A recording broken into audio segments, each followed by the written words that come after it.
I'm trying a completely new technology in this video. Let's make a diorama. Laser engraving and cutting is something I've wanted to try for a number of years, and Ortur sent me their new F10 model laser to test out. As always, you know the channel, I haven't been sponsored or paid to make a video, but I did receive the machine from Ortur to use, just to be transparent about this.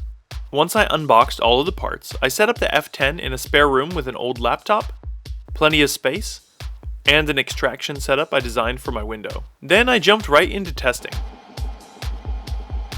There was a learning curve with the machine and the Lightburn software, and my results were mixed at first. Naturally, I immediately spent over 3 hours designing a scale overpass in Inkscape, and decided to immediately start engraving it.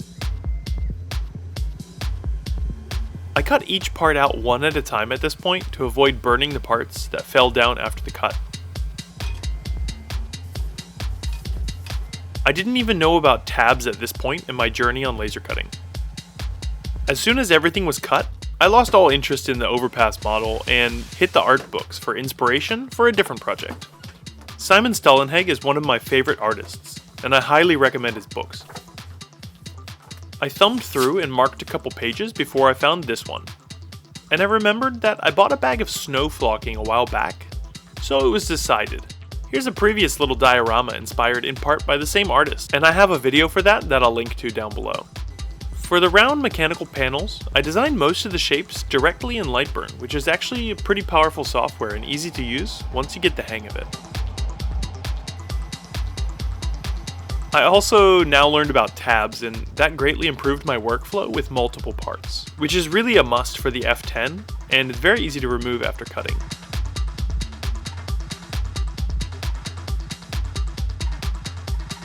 I'm so excited to use this tech on future projects, and just look at this damaged brick test that I whipped up in about a minute. Now all of the parts are cut for the 5 panels and I can glue them together. I may have overcomplicated this a bit, but I needed to get layered and curved effects. I think it's subtle, but it came out great. It matches the inspiration artwork pretty well.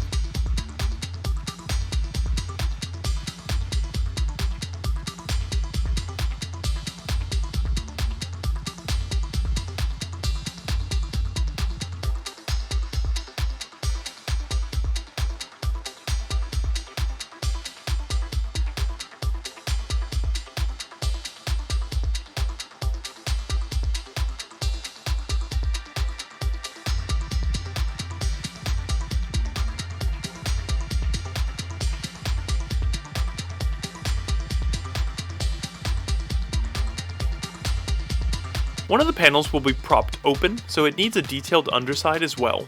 Spitting out a cut piece after designing it in Lightburn is just really a matter of seconds. Shockingly fast and simple.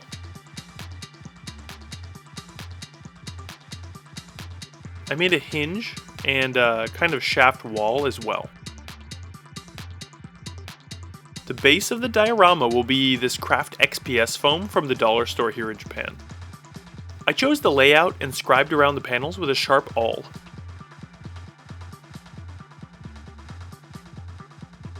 I then cut and dug out the interior of the circles in order to recess the panels into the snow. This green onion slicer was very helpful in doing so. I sealed the foam with matte Mod Podge,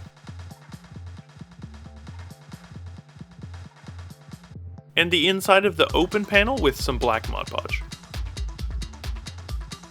I used the same black Mod Podge mix to coat all the other panels as well before going on to painting.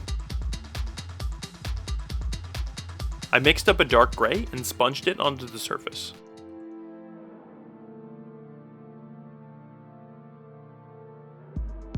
I then dry brushed a light gray around the edges of the panels, working out from the center.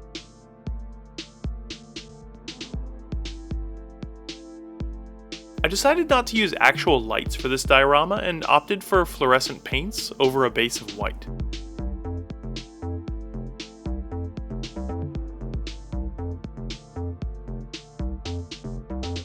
With the panels painted, it was time to work on the snow. I made the little footprints using little feet.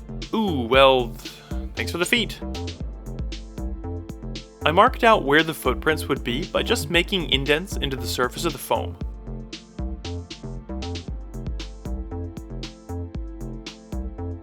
To sink the footprints in, I poked little holes around the edges and then used the same little feet to push them in.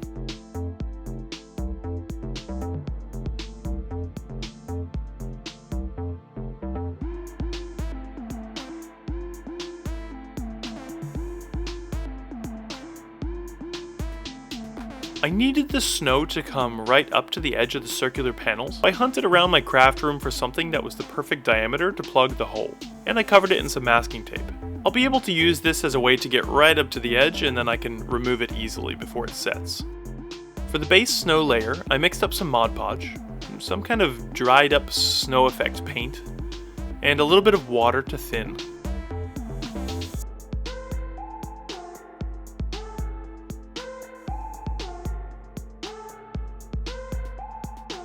While this base layer was still wet, I sprinkled on some Kato snow flock and pressed it down as flat as I could.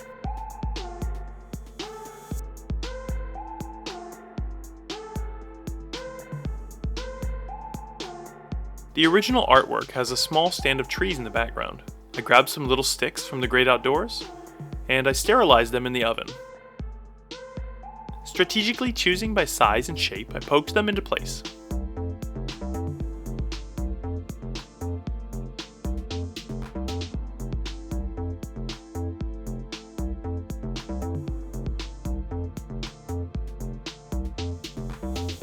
I sprinkled on some crunched dry leaves and pasted on some of the same snow effects where it would be resting on branches.